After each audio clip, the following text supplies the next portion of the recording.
Tiger Jairam Mahato के एक बयान से झारखंड की राजनीति में खलबली मच गई है और उन्होंने साफ तौर पर कह दिया है कि मेरी जान को खतरा है। यानी कि टाइगर को कोई खत्म करना चाहता है, उनकी जान लेना चाहता है। और सबसे बड़ा सवाल ये उठ रहा है कि आखिर टाइगर जयराम महतो को Z+ सिक्योरिटी केंद्र सरकार क्यों नहीं दे रही है।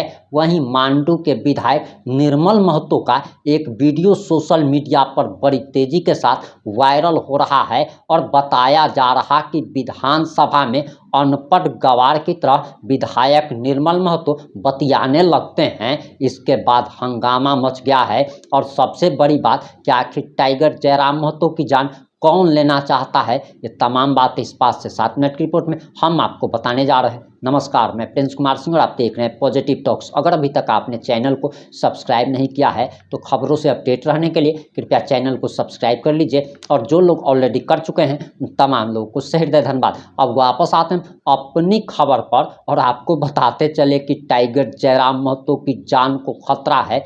Z+ सिक्योरिटी की मांग सबसे पहले पॉजिटिव टॉक्स ने उठाई थी, लेकिन अब तक सरकार ने इस पर कोई भी निर्णय नहीं लिया है। और वहीं बताया जा रहा कि निर्मल महतो से अच्छा तो एक 4th क्लास का बच्चा है कि वो भी लिखा हुआ पढ़कर सुना सकता है। लेकिन निर्मल महतो एक ऐसे व्यक्ति निकले हैं जो कि लिखा हुआ भी ठीक से नहीं पढ़ पाए और भरे विधानसभा में पूरे झारखंड की बेइज्जती करा डाली। आप सबसे पहले टाइगर जयराम महतो का ये बयान सुनिए, उसके बाद हम आपको निर्मल महतो का भी बयान सुनाने जा रहे हैं। को दबाने और साजिश से उनकी हत्या करने के संदर्भ में जोड़कर देखते हैं।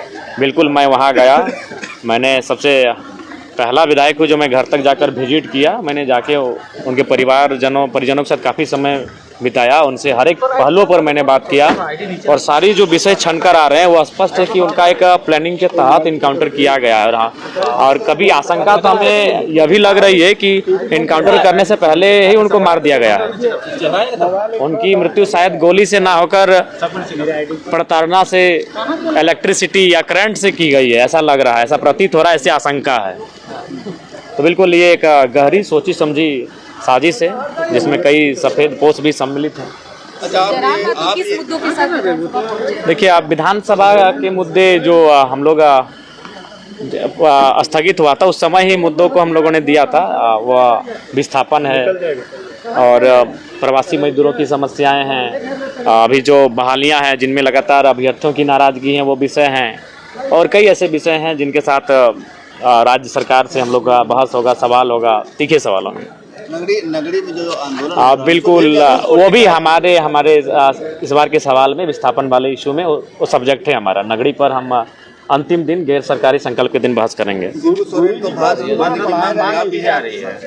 जी देखिए, दिसम गुरु बिल्कुल झारखंड के रतन है, तो उन्हें रतन से ही सम्मानित किया जाना चाहिए। मेरी उस मांग का समर्थन है। शामिल करने और उसकी 22वीं व्यवस्था को पेशा में लागू करने की सब डिमांड है अंदर में रखी। देखिए, बिल्कुल ये सब्जेक्ट हम तक आए हैं, लेकिन काफ़ी कम 2-3 दिनों का सदन ये चलेगा, लेकिन निस्संदेह इन विषयों को मैं गंभीरता पूर्वक रखूंगा। अच्छा, निकाय चुनाव को ट्रिपल टेस्ट को लेकर ओबीसी की जो संख्या बताई गई जिला भर, क्या सहमत है उस संख्या से? देखिए, उसको पहले उन आंकड़ों का मैंने अध्ययन नहीं किया है, मैं एक बार अध्ययन कर लूँ फिर उस पर विस्तार से अपनी बातों को रखूंगा। गुरु जी को भारत रत्न मिलने और पढ़ाने जाने जी बिल्कुल, गुरु जी विनोद बिहारी महतो, कॉमरेड A.K. राय, जयपाल सिंह मुंडा, रामदयाल सिंह मुंडा, निर्मल महतो इत्यादि महापुरुषों की जीवनी पढ़ाई जानी चाहिए, हमारे पाठ्यक्रम में शामिल करना चाहिए। इससे बच्चे उनको जानेंगे, और नहीं तो आने वाले कुछ दशकों के बाद वो भूल जाएंगे कि गुरुजी कौन थे, निर्मल दा कौन थे, विनोद बाबू कौन थे, A.K. राय कौन थे, जयपाल सिंह मुंडा कौन थे। कि वो तभी जानेंगे जब वो पाठ्यक्रम में उनके शैक्षणिक सब्जेक्ट में सम्मिलित होंगे। विस्थापित को लेकर आप लगातार सवाल उठा रहे थे, लेकिन बड़का गांव में जिस तरीके से विस्थापित इन दिनों सड़कों बिल्कुल बड़का गांव का विषय इस बार गैर सरकारी संकल्प में हमारा उठेगा। बड़का गांव का जो विस्थापन का विषय है, चाहे वो गोंदलपुरा का हो, NTPC का हो या केरेडाड़ी का विषय हो, और निस्संदेह इस बार हमारे गैर सरकारी संकल्प में उस पर जोरदार बहस होगी। आप एक जनप्रतिनिधि हैं, पूर्व विधायक है, जी बिल्कुल, पार्टी का अलग हो सकता सकती है, लेकिन इस लड़ाई में हम उनके साथ हैं। उनके साथ जो घटित हो रही है उन चीज़ों से मैं भी वाकिफ़ हूँ। बिल्कुल खेद है कि एक सत्ता दल की वो नेत्री हैं, उसके बावजूद उनके साथ जो व्यवहार हो रहा है ये बिल्कुल अफसोसजनक है। सूर्या हांसदा को लेकर जो आपके पूर्व प्रत्याशी रहे उनको लेकर जी, उनको लेकर हमने स्पष्ट कहा है कि वो जाँच, उसकी उच्च स्तरीय जाँच हो, क्योंकि ये कहीं ना कहीं साजिश का हिस्सा लगता है। जयराम जी, खुफिया विभाग का रिपोर्ट आया कि पानियों को खतरा है उग्रवादियों से, क्या कहेंगे? हो सकता है, आपको ऐसा थ्रेट फील हुआ आने जाने में? देखिए हमें ऐसा हुआ नहीं है, लेकिन कभी कभी चीज़ें आती हैं सामने जो असामाजिक तत्वों का ये असामाजिक तत्वों से कभी कभी ये होता है, लगता है कि कुछ लोग हमारा रेकी कर रहे हैं, कुछ लोग हमारी गाड़ी को फॉलो कर रहे हैं, फिर जब हम लोग रुकते हैं तो पीछे घूम के निकल जाते हैं। एक दो बार वाक्य ऐसा हुआ है, लेकिन इनको हमने बोलना उचित नहीं समझा कि छोटी चीज को इग्नोर कर दिया। हुआ है कभी 12-1-2 बजे रात को इस तरह की घटनाएं घटी है कि हम लोग आगे बढ़ रहे हैं तो पीछे से बहुत सारी गाड़ियां कंटिन्यू हमें 20-25 किलोमीटर तक फॉलो करते हुए दिखी है। SIR को लेकर जो है बिहार में SIR हो रहा है, जहाँ भी कई बार सवाल उठाते रहे कि यहाँ बिल्कुल मैंने बिहार में भी वोटर ID, हाँ, ये झारखंड में भी होना चाहिए, एक जगह होना चाहिए, वोटर ID एक जगह होना चाहिए। धन्यवाद, फिर मिलते हैं, बढ़िया से बात करेंगे। झारखंड के रत्न है तो उन्हें रत्न मिले। ये बिल्कुल फर्जी इनकाउंटर है, इसकी जांच हम चाहेंगे पत्रकार बंधु आप लोग भी एक टेस्टिंग ऑपरेशन के तर्ज पर इसको देखें। उनका बॉडी ऐसा जला था, मानिए उसमें गर्म पानी डाला गया हो या गर्म तेल, गर्म दूध पड़ने से जैसा बॉडी छिल जाता है, जल जाता है, वैसा जला हुआ था। तो और उसके बाद अगर वो भाग रहा था तो गोली पीठ पे होनी चाहिए थी, पेट पे बिल्कुल नहीं होनी चाहिए थी। उसके बाद SP साहब जो कह रहे हैं कि उनके दोस्त वहाँ आए थे, उनके संगठन के लोग आए थे, तो और व्यक्ति क्यों नहीं पकड़ा गया? क्या पुलिस दौड़ने में सक्षम नहीं है? अगर सामने से सूर्या हांसदा को वो ले जाने के लिए आए थे तो और 1-2 लोगों को अगर आप पकड़ लेते हैं तो शायद ये मामला सामने नहीं आता फर्जी इनकाउंटर का, क्योंकि ये बिल्कुल एक कहानी तैयार की गई है, पूरी प्लानिंग के साथ तैयार की गई है। आप किस एजेंसी से चाहते हैं जांच? हम चाहते हैं ये CBI से जांच हो, क्योंकि CID राज्य की एजेंसी है, राज्य की पुलिस ने इनकाउंटर किया है तो राज्य की पुलिस का ही समर्थन करेगी। देखिए सरकार, जाहिर सी बात है, सरकार हर एक चीज से पल्ला झाड़ेगी। अगर दिन दहाड़े कुछ भी होगा तो सरकार पल्ला झाड़ेगी, क्योंकि उसको लगता है कि उसकी सरकार साफ सुथरी है, दूध की धुली है और कोई दाग अपने आप पे पसंद नहीं करता है, तो वो दाग देखना नहीं चाह रहे। गुरु जी के लिए भारत रत्न बिल्कुल मिलना चाहिए, मिलना चाहिए। 130वां संशोधन को जो केंद्र सरकार लाने जा रही है कि 30 दिन तक अरेस्ट हो गए, तो आपको देखिए इस समय फिलहाल जो परिस्थिति है अभी देश की, NDA के खिलाफ जितनी भी पार्टियां हैं वो कहीं ना कहीं मेरे हिसाब से, जो अगर ये परिस्थिति नहीं होती तो आप शायद इसका समर्थन कर सकते हैं, लेकिन जैसा विगत 10 सालों से मैं देख रहा हूं, मैं अनुभव कर रहा हूं, बिल्कुल ये उचित नहीं है। यानी जहां इनकी सरकार नहीं होगी वहां के मुख्यमंत्री को पकड़ के जेल में डाल देंगे, 30 दिन हो जाएगा। बिल्कुल कर ही रहे हैं, अरविंद केजरीवाल, हेमंत सोरेन जी के साथ किया इन्होंने।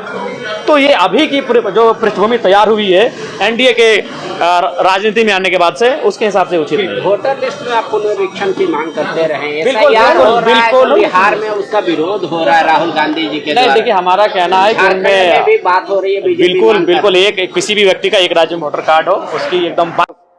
और अनेकों पद में रहे सांसद सतपाल मलिक जी, प्रभात खबर के वरीय पत्रकार हरिनारायण सिंह जी, जम्मू कश्मीर, हिमाचल प्रदेश, उत्तराखंड बादल फटने मौत से अनेकों लोग घटना, और साथ में हमारे विधानसभा क्षेत्र के वरीय नेता मिथिलेश सिंह, जो मासस के वरीय नेता, और उनका भी 2 विधायक अभी यहाँ पे विधानसभा में मौजूद हैं। और माननीय मुख्यमंत्री जी जब सरकार शुरू में बना रहे थे तो मिथिलेश सिंह जी के यहाँ अनेकों घंटा देखे थे, उनके साथ बैठ के विचार करके सरकार बनाए थे। साथ में सूर्य हांसदा जी जो फर्जी एनकाउंटर में मारा गया है, उनका भी CBI जांच। और हम जो अभी पक्ष विपक्ष के लोगों ने विषम गुरु के बारे में बात रखें तो हम उनको भी, मेरे विधानसभा, मेरे जिला के नेता होने के नाते मैं उनको हमेशा, जिस तरह पूरा देश और राज्य उनको नेता मानते थे, हम भी उनको, उनका आदर्श को हमेशा मानने का काम किए हैं। और गुरु जी का जो कईयों बार उनको हम लोग को मिलने का मौका मिला। जब मांडू में टेकलाल महतो जी का स्वर्गवास हो गया था तो उपचुनाव हो रहा था, तो उनको कई सभा में खुद हम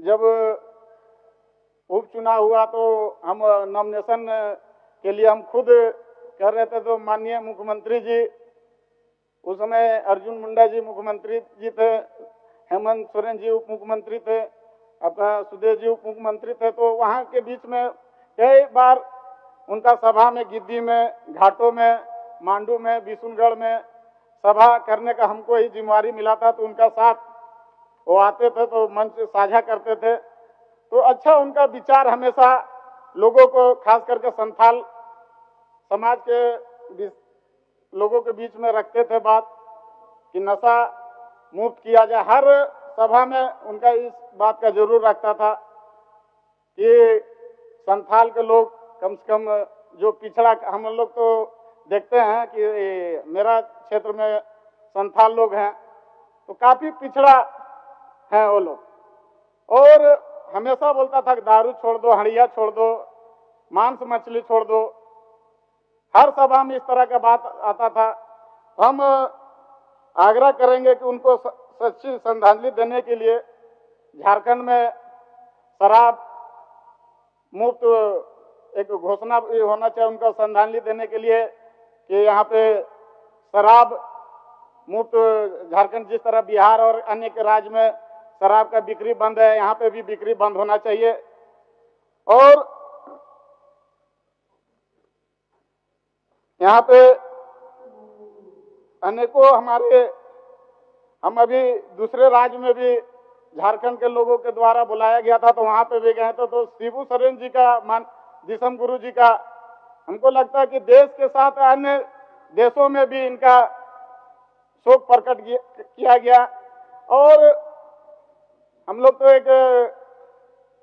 अभी हम लोग राजनीतिक में उनका हम लोग जितना बोले कम है उनके बारे में बोलना।